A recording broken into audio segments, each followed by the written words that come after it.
there's nothing in history that shows us that what we're doing right now is working. Like if you go back to Greek times. Yeah. Here we go. Where the men were really robust and really sculpted out, right? Like this is... You're not talking about the Greeks who were having sex with each other, the guys in the bathhouses. You're talking about the manly guys. One of them was the nurturer. Well, so listen, like, so there was proof that when our society started to lose gender or that they would become more like noodles. That's like a quote from Camilla Paglia.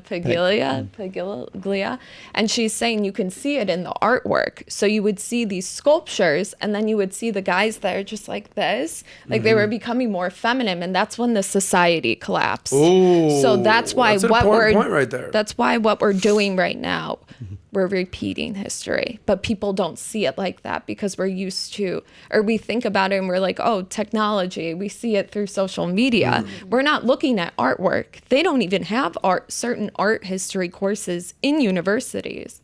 It's like they're trying to get rid of it. That's a really great point. Well, the conflict right here is between innate evolved gender roles, like you were saying, hunter-gatherer tribes, back on the sub-Saharan African savannah, right? Hunter-gathering, men, there was division of labor, right? That men would go out and hunt. That's what made them sexy. That's why they were built for combat. That's why we go out and run down the gazelle or the woolly mammoth or whatever, and women are back there because women are the vulnerable sex and men are the disposable sex, meaning that we're going to die more in more greater attrition rate for men is going to be a lot more than there is for women. We can look at this and we can see the proof of this in genomic records right now.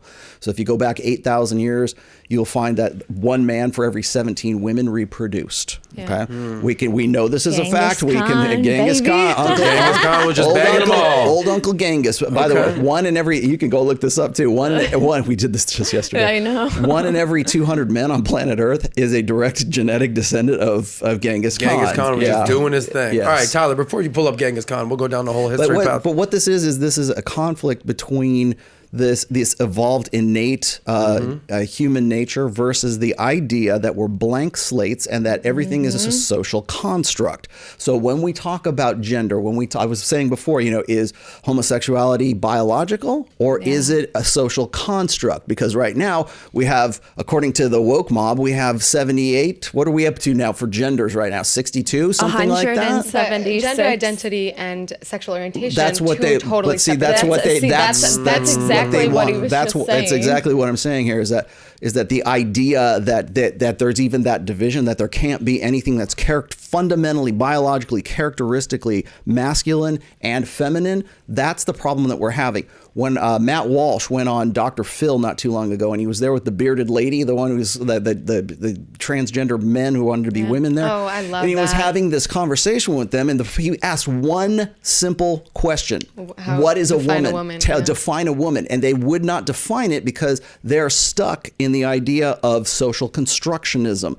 Everything's relative, everything's subjective. It's like whatever I feel like being today is what it is. The problem with that is that when it's a life or death situation and men have to be men and women have to be women, that's when this flies out the window. We're seeing that in transgender sports right now. Yeah. So when guys go into the female division of those sports, like Zuby, for example, holds the world's record. Zuby for the world's record for power. All right, well, here, let's I just got noted. Thank you for that, everyone. I just got word that we're at 2,000 listening live.